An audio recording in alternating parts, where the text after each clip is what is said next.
Hello मेरे दोस्तों, मैं राहुल और स्वागत है आप लोगों का आपके अपने यूट्यूब चैनल आर्क सेंटर पर। दोस्तों आज के वीडियो में हम लोग बात करने वाले हैं FYUGP सेमेस्टर 1 2023 से 27 सेशन वालों का, जिनका पेपर BSc 1 में ग्लोबल सिटीजनशिप एजुकेशन था, उनके सेट 1 आज के पेपर के बारे में, आज के पेपर के आंसर की के बारे में कि किस प्रकार के क्वेश्चन आए थे।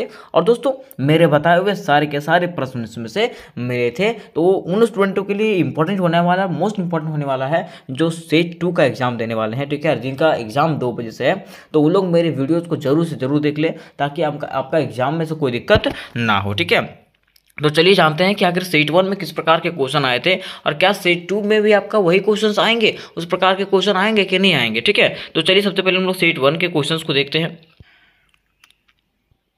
तो देखिए इस प्रकार से आपका क्वेश्चन पेपर होने वाला था। ठीक है, 2 घंटा का समय आपको मिला था और फुल मार्क्स जो है 50 का था। ठीक है, ये आपका क्वेश्चन है। ये भी क्वेश्चन जो आपका ग्रुप ए और ग्रुप बी में बैठा हुआ था। और ग्रुप ए आप जानते ही हैं कि 5 मार्क्स का MCQ क्वेश्चन रहता है। ठीक है, जो एक मार्क्स का रहता है, मीन्स 5 नंबर का आपका MCQ रहता है, 5 क्वेश्चन। ठीक है, तो चलिए हम लोग जानते हैं कि क्या क्या MCQ है इसमें।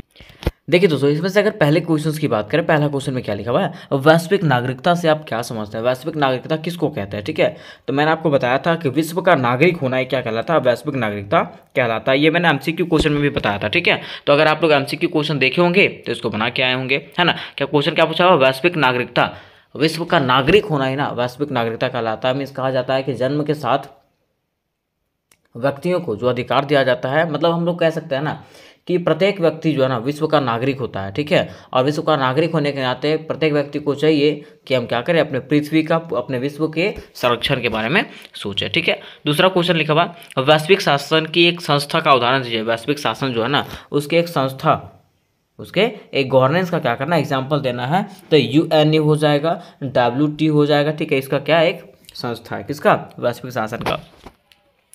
फिर देखिए आगे लिखा हुआ क्वेश्चन नंबर C में कि सतत विकास के संकल्पना के प्रतिपादक कौन है। ठीक है, तो इसके प्रतिपादक कौन है, ब्रैंटलैंड है। कौन है, ब्रैंटलैंड। ठीक है, फिर नेक्स्ट क्वेश्चन है कि मार्शल मैक्लुहान द्वारा लिखी गई एक पुस्तक का नाम लिखे। इसके द्वारा एक पुस्तक का नाम बताना है कि इसने कौन सा पुस्तक लिखा था। ठीक है, तो इसको एक बार आप सर्च करके भी देख लीजिएगा। मैं आपको एक बता दे रहा हूँ कि the medium is the massage, ये बुक इसने लिखा था। तो आप लोग एक बार सर्च करके भी देख सकते हो कि इन्होंने कौन सा बुक लिखा था। फिर देखिए पांचवा क्वेश्चन है कि ग्लोबल वार्मिंग के कारणों को लिखे। ग्लोबल वार्मिंग के क्या कारण थे, ये क्वेश्चन मैंने अभी आपको करवाया था, निबंध बता दिया था। ठीक है, अगर आप लोग उसको पढ़े होंगे तो खुद से लिख सकते हैं। जनसंख्या का बढ़ना, ठीक है, ग्रीन हाउस गैसों का उत्सर्जन, ओजोन परत का क्षरण, ये सब क्या है, ग्लोबल वार्मिंग के कारण है। ये सब तो आराम से लिख सकते हो, इसमें तो कोई दिक्कत नहीं होना चाहिए। तो मैं उम्मीद करता हूँ कि अगर आप मेरे वीडियोस को देख के गए होंगे, लॉन्ग क्वेश्चन को देख के गए होंगे और MCQ क्वेश्चन को देख के गए होंगे, तो ये सारे क्वेश्चन बना करके आप आए होंगे। ठीक है, अब देखिए यहाँ पे जो ग्रुप बी है, क्या है, ग्रुप बी है। तो ग्रुप बी में आपको बताया गया था कि 15 मार्क्स के 3 क्वेश्चन रहेंगे। ठीक है, मीन्स यहाँ पे 5 क्वेश्चन दिए रहेंगे, लेकिन आपको 3 क्वेश्चन बनाने रहेंगे। तो चलिए देखते हैं कि इसमें जो है मैंने आपको जो क्वेश्चन बताया था वो क्वेश्चन मैच किया कि नहीं मैच किया। ठीक है, तो देखिए दोस्तों, इसमें से जो पहला क्वेश्चन है कि वैश्विक नागरिकता शिक्षा से आप क्या समझते हैं। क्वेश्चन क्या है, वैश्विक नागरिकता शिक्षा से आप क्या समझते हैं, इसके प्रमुख उद्देश्यों की विवेचना करें। ठीक है, ये क्वेश्चन मैंने आपको करवाया था, ये पहला क्वेश्चन मिल गया दोस्तों। ठीक है, फिर दूसरा क्वेश्चन है कि वैश्विक नागरिकता की प्रमुख विशेषताओं का वर्णन करें,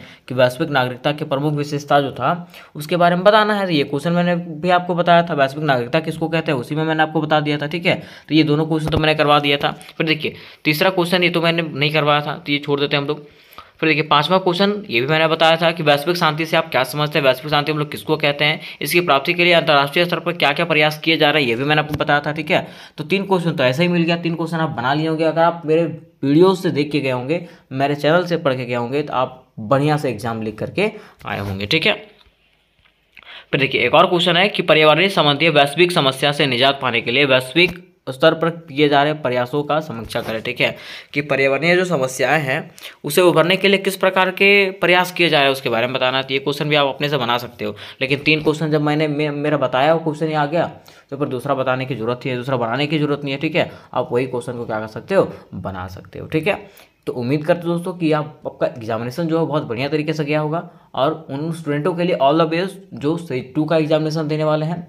उनको मैं बता देना चाहता हूँ कि VBI क्वेश्चन जो मेरे चैनल में जो अपडेट किया गया है, अपलोड किया गया है, उसको आप जरूर से जरूर देख करके जाएँ, ताकि आपका भी एग्जामिनेशन जो बेहतर तरीके से जाए। ठीक है, उसका लिंक आपको डिस्क्रिप्शन बॉक्स में मिल जाएगा, PDF का भी पीडीएफ ग्रुप का और व्हाट्सअप ग्रुप का भी लिंक मिलेगा, आप लोग वहाँ से व्हाट्सअप ग्रुप में और पीडीएफ ग्रुप में भी ज्वाइन हो सकते हो। ठीक है, तो मिलता है नेक्स्ट वीडियो में, तब तक के लिए जय हिंद जय भारत।